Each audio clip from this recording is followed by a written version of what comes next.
Welcome back to Crypto Conversations. I'm your host, Patrick, and with me, as always, is our resident crypto guru, Jamie. How are you doing today, Jamie? I'm doing great, Patrick. Excited as always to dive into today's topics with you. Great.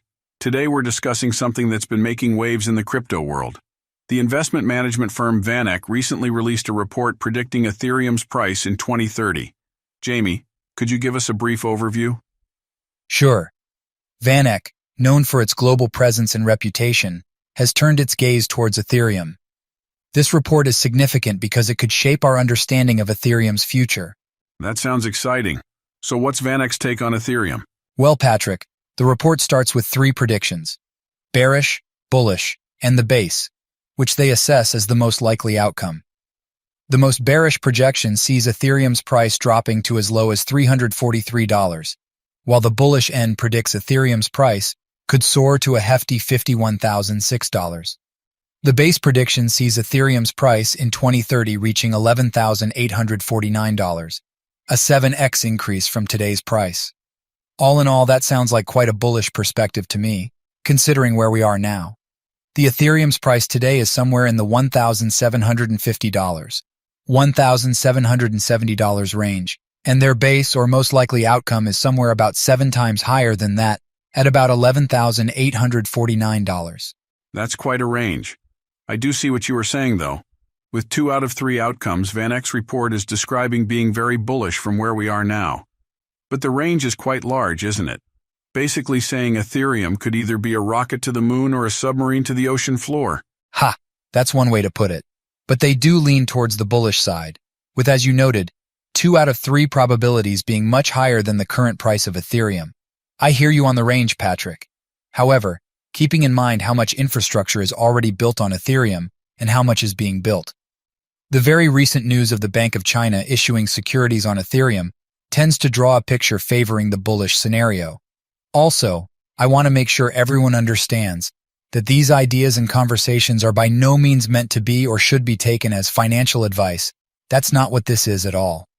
This is just 2 guys discussing the news and overall of the crypto industry while recording it for others to listen and comment on. Indeed, thank you for mentioning that, Jamie. What you said is quite interesting. So let's pretend we agree with their idea about where things are likely to be heading. What is their rationale behind these predictions or perspectives?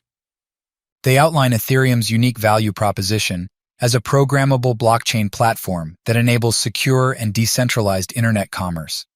They liken Ethereum to a mall that lives on the internet and provides a secure place for internet commerce to take place, essentially being a place or a platform for others to use and build on, allowing the merchants to offer products and services and their potential customers to be able to acquire them with as little friction and transaction fees as possible, while trying to make the speed of the transactions as close to instantaneous as possible. VanEck's perspective is basically as old as time. If you help others become successful, you become so almost as a side effect. And since Ethereum is making it easy for ideas, projects, creative people to launch and run their companies and projects, at least at the moment, it's becoming attractive not only to individuals or companies, but as we just mentioned with China, sovereign banks. A mall on the internet, huh? I guess that means no more fighting for parking spots. Ha! Exactly, Patrick. But there's more.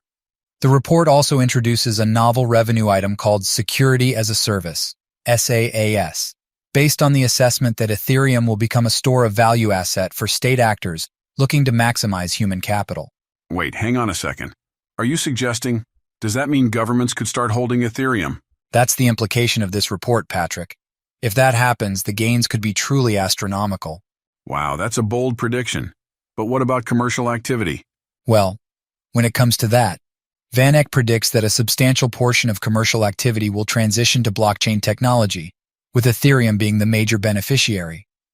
They anticipate a transition of 5% of activity in finance, banking, and payments to blockchain technology, 20% in metaverse, social and gaming, and 10% in infrastructure.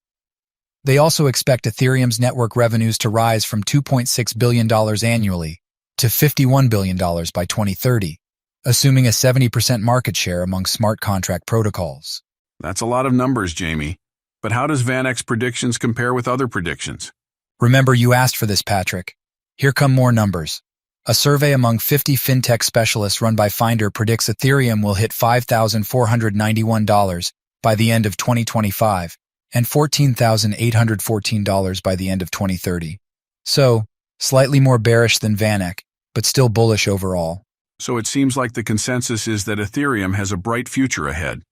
And once again, let me repeat, this is by no means financial advice. It's meant to entertain and maybe inspire a thought or two, not more than that. That's right, Patrick. But as always, only time will tell. Absolutely, Jamie. Well, that's all we have time for today. Thanks for joining us on Crypto Conversations. Until next time, stay curious, stay informed, and most importantly, stay crypto.